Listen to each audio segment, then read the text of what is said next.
কয়েক দফা ভূমিকম্পে কেঁপেছে রাজধানী ঢাকা সহ দেশের বিভিন্ন এলাকা।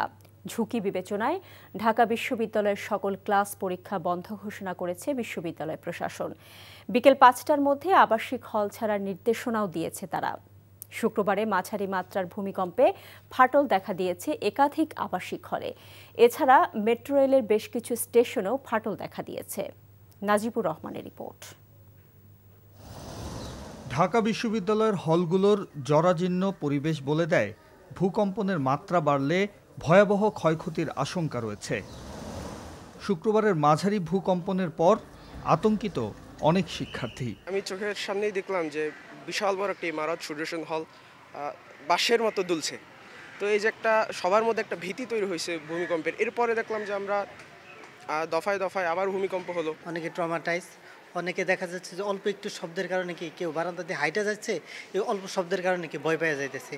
এ বিবেচনায় ১৫ দিনের ছুটি ঘোষণার পর সকাল থেকে হল ছাড়ছেন আবাসিক শিক্ষার্থীরা। বেশিরভাগ শিক্ষার্থী লম্বা ছুটিতে পাড়ি জমাচ্ছেন গ্রামের বাড়িতে, অনেকে আবার আশ্রয় নিচ্ছেন নিকট আত্মীয়দের বাসা বাড়িতে। তবে পরিস্থিতি বিবেচনায় বিশ্ববিদ্যালয় প্রশাসনের সিদ্ধান্তকে স্বাগত জানিয়েছেন অনেকে।